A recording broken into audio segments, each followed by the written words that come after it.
TTOR, you recently made a devastating video. Can you tell us a little bit about it? Because we're going to be getting into the subject matter of that. Yeah, well, before I do that, just a brief explanation because I noticed on G-Man's channel that people were claiming that I'm not really a Christian and a young earth creationist. So I just want to make clear right at the beginning, I am a Christian. I am a Bible believer. I am a young earth creationist, have been one since 2014. And believe it or not, I actually used to be a Kent Hovind super fan back when I first became a young earth creationist in 2014. I was especially fond of his creation seminar series from before he went to prison. And I even shared it on my TTOR blog for a time because I felt like these were amazing evidences for young earth creationism against atheistic evolution.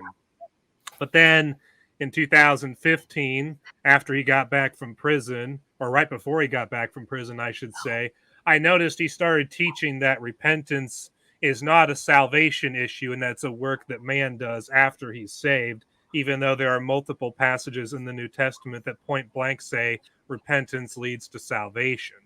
So it was at that time that I knew he was not a saved man. He's a heretic. You can't be saved without repentance. And so for him to teach that to me was fruit, was evidence that he was not only a heretic, but not a saved man. And so I stopped endorsing his content. I stopped endorsing his creation seminar stuff. And over time, I figured out where he was getting all that information from. And I decided to present it on my own and my own content. And then over the last several years, I had heard about all these shenanigans going on at DAL, and none of it surprised me. It kind of went hand in hand with his heresy. You know, if you think repentance is something you don't have to do until right before you die, then, well, I guess you can do anything you want and justify it. So I was content to let other people talk about these things regarding Kent and DAL because I felt they were doing an adequate enough job. But a couple months ago, I was in one of your live streams, Brett, with Cindy and a bunch of other people. You and Cindy both, Cindy presented links about the whole Chris Jones situation. And I looked at those links after she and Brett both asked me to. And it took me a while to get around to putting out the expose because I put out a lot of content in between that live stream and the expose coming out. And I had other stuff going on, other projects I was working on. But eventually I did get around to, making that expose. And I'm just trying to screen share really quickly and doing a very poor job of it. But I'll just go ahead and do it right here.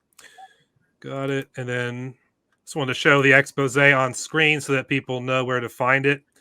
My diligence and research, because I am also a trained journalist in terms of my educational background, the use of my journalism skills and all the information I came across, much of which was provided by Cindy, others of which I found other places, resulted in the expose Kent Hovind is a pedo enabler covering for Chris Jones, who slept with a minor at DAL.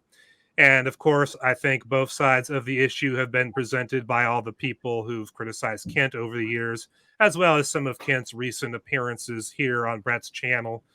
But I think anyone who watches that video can see that my analysis of the situation was very matter of fact and factual. There wasn't much emotion to it, not a lot of conjecture.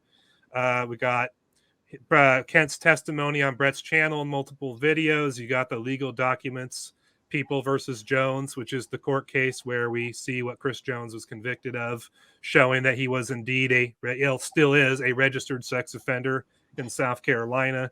And I also showed off multiple audio recordings regarding the Chris Jones situation. There was the phone call where Ernie Land was warning Kent, hey, we can't bring Chris Jones to campus because of the fact that he's a convicted pedo and a registered sex offender and could cause all kinds of legal problems for you and him and your ministry.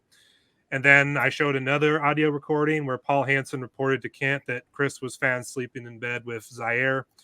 And then I showed the audio recording where Chris Jones and Kent were talking with each other about how people weren't going along with covering up that he's been there, and they were leaking it out to people. And We even heard Kent Hovind try and get Chris Jones to start an online bullying campaign against Cindy Lincoln in order to justify kicking her out of the ministry, claiming that because she had been divorced twice, she wasn't allowed to be in Kent's ministry, which of course is complete and utter hypocrisy because Kent himself has been divorced.